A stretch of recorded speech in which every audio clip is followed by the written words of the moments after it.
Salam, yeni bir müəllimsinizsə, bilirəm ki, bu yolun başlanğıcı həm çox həyəcanlıdır, həm də, gəlin etiraf edək, biraz da çətindir. Amma narahat olmayın, bugün biz birlikdə bu çətinlikləri əsl fürsətə çevirən bir yanaşmanı, yəni şagird yönümlü sinfi necə quracağımızı araşdıracağıq. Baxın, reallıq budur ki, bugünkü siniflər artıq bizim özümüzün oxuduğumuz siniflərə heç bənzəmir. Texnologiya, sosial media, sonsuz məlumat axını, bütün bunların əhatəsində olan şagirdlərin diqqətini cəlb etmək üçün köhnə, ənənəvi üsullar artıq təəssüf ki, işə yaramır. Ona görə də bizə tamamilə fərqli bir yanaşma lazımdır. Bəli, əsas sual, bəlkə də hər bir yeni müəllimin özünə verdiyi o sual budur. Mən bu uşaqları o passiv dinləyici rolundan çıxarıb, öyrənmə prosesinin aktiv iştirakçısına necə çevirə bilərəm? Necə edim ki, öyrəndikləri sadəcə imtahan üçün əzbər olmasın, həqiqətən həyatlarının bir parçasına çevrilsin? Cavab əslində çox sadə bir yerdəyişmədə gizlənib. Diqqət mərkəzini özümüzdən, yəni müəllimdən alıb, şagirdə yönətməkdə. Buna şagird yönümlü, yəni interaktiv təlim deyilir. Yaxşı, bəs bu praktikada nə deməkdir? Gəlin biraz daha dərindən baxaq. İnteraktiv təlim, bilirsiniz nə deməkdir? Bu, sadəcə bir monoloq deyil, bu bir dialoqdur. Təsəvvür edin ki, siz səhnənin tək qəhrəmanı deyilsiniz.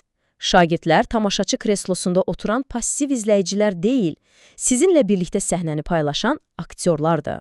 Öyrənmənin məsuliyyətini onlarla bölüşürsünüz. Və bax, bu, həqiqətən də hər şeyi dəyişir. Gəlin fərqi daha aydın görək. Ənənəvi, yəni köhnə modeldə, müəllim sanki hər şeyi bilən bir məlumat mənbəyidir, bütün cavablar ondadır. Amma şagird yönümlü modeldə isə siz artıq bir bələdçisiniz, bir fasilitatorsunuz. Sizin işiniz hazır cavabları vermək yox, şagirdlərə öz cavablarını tapmaları üçün doğru sualları vermək və onlara yol göstərməkdir. Bu, əzbərçilikdən kəşfə doğru bir səyahətdir. Yaxşı. Bəs bu gözəl fəlsəfəni sinifdə necə həyata keçirəcəyik? Bu aktiv öyrənmə maşınını işə salan o mühərrik nədir? Cavab təəccüblü dərəcədə sadədir. Suallar. Amma durun, təbii ki, hər hansı bir sual yox. Düzgün suallar. Sual verməyə sadəcə bir yoxlama kimi baxmayın. Bu, ondan qat-qat artıq bir şeydir. Yaxşı bir sual sanki şagirdin beynində bir qığılcım yandırır. Onları sadəcə faktları xatırlamağa yox, niyə belədir, başqa cür necə ola bilərdi, kimi suallar ətrafında düşünməyə sövq edir. Bax bu, öyrənməni səthi səviyyədən dərinliyə daşıyan əsl prosesdir. Və effektli bir sual-cavab sessiyası əlbəttə ki, təsadüfən baş vermir. Bunun arxasında bir strategiya var. Baxın, 4 sadə addım. Birincisi, dərsin məqsədinə xidmət edən sualları öncədən düşünün. İkincisi, şagirdləri sadəcə nə sualından, necə və niyə suallarına doğru aparın. Üçüncüsü və bəlkə də ən vacibi, elə bir mühit yaradın ki, şagird səhv cavab verməkdən qorxmasın. Anlasın ki, səhv etmək öyrənmə prosesinin təbii bir hissəsidir.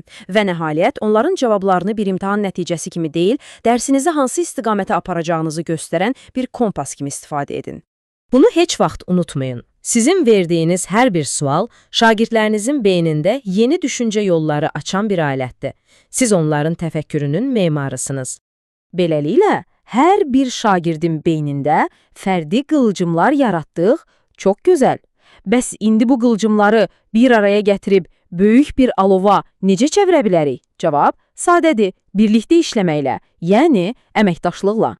Bilirsiniz, məşhur psixoloq Lev Vygotsky'nin çox gözəl bir fikri var. O deyirdi ki, biz bilikləri tək başına oturduğumuz yerdə yox, bir-birimizlə ünsiyyətdə olaraq, danışaraq, müzakirə edərək qururuq. Yəni, öyrənmə əslində sosial bir prosesdir. Sizin sinifdə təşkil etdiyiniz hər bir kiçik qrup müzakirəsi əslində bu dərin nəzəriyyənin canlı, nəfəs alan bir nümunəsidir. Əlbəttə, sadəcə qruplara bölünün demək kifayət deyil. Xaosla məhsuldar müzakirə arasında çox incə bir cizgi var. Bax, bu qaydalar həmin cizgini qorumağa kömək edir. Bunlar sadəcə sinif qaydaları deyil, bunlar həyat bacarıqlarıdır. Onlara bir-birini dinləməyi, hörmət etməyi, ortaq bir məqsəd üçün çalışmağı öyrədirsiniz. Bu, riyaziyyatdan da, ədəbiyyatdan da vacib dərs ola bilər. Yaxşı, bəs biz uğurlu bir qrup işinin necə göründüyünü şagirdlərə necə izah edə bilərik? Bax, bu sadə cədvəl həm sizin, həm də onların işini asanlaşdırır. Bu bir qiymətləndirmə cədvəli deyil, bu bir inkişaf bələdçisidir. Gözləntilər aydın olanda, şagirdlər də özlərini və yoldaşlarını daha yaxşı istiqamətləndirə bilirlər. Düşündük, müzakirə etdik, əməkdaşlıq etdik. Super. Amma bütün bu təcrübələrin beyində həkk olunması üçün son, amma çox vacib bir addım qalıb. Refleksiya.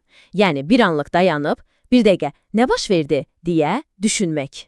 Edmund Burke'nin bu sözü məncə hər şeyi mükəmməl ifadə edir. Təsəvvür edin, məlumatı sadəcə udursunuz, amma onu həzm etmirsiniz. Refleksiya bax o həzm prosesidir.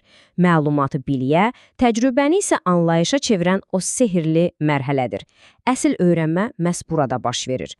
Və şagirdləri bu yola sövq etmək üçün onlara çox mürəkkəb suallar verməyə ehtiyac yoxdur. Bu 3 sadə sual kifayətdir. Bugün konkret nə öyrəndim? Bəs nə mənə çətin gəldi? Bu öyrəndiyim əvvəl bildiklərimlə necə əlaqələnir? Bu suallar onlara öz öyrənmə proseslərinin sükanı arxasına keçməyə kömək edir. Və bu, bir müəllimin şagirdinə verə biləcəyi ən dəyərli hədiyyələrdən biridir. Və əlbəttə ki, bu refleksiya güzgüsü təkcə şagirdlərə tərəf tutulmur. Ən vacibi odur ki, hər dərsin sonunda o güzgünü özümüzə çevirək. Özümüzdən soruşaq, bugünkü dərsimdə nə yaxşı alındı? Sabah nəyi biraz fərqli, biraz daha yaxşı edə bilərəm? Unutmayın, ən yaxşı müəllimlər özləri də öyrənməyi heç vaxt dayandırmayanlardır. Yaxşı, bütün bu danışdıqlarımızdan sonra indi söz sizdədir. Bugün öyrəndiklərimizi reallığa çevirmək üçün atacağınız o ilk kiçik addım nə olacaq? Bəlkə sabah dərsə fərqli bir sualla başlamaq və 5 dəqiqəlik bir qrup müzakirəsi təşkil etmək. Unutmayın, ən böyük dəyişikliklər belə kiçik bir addımla başlayır. Bu yolda hər birinizə uğurlar arzuluyorum.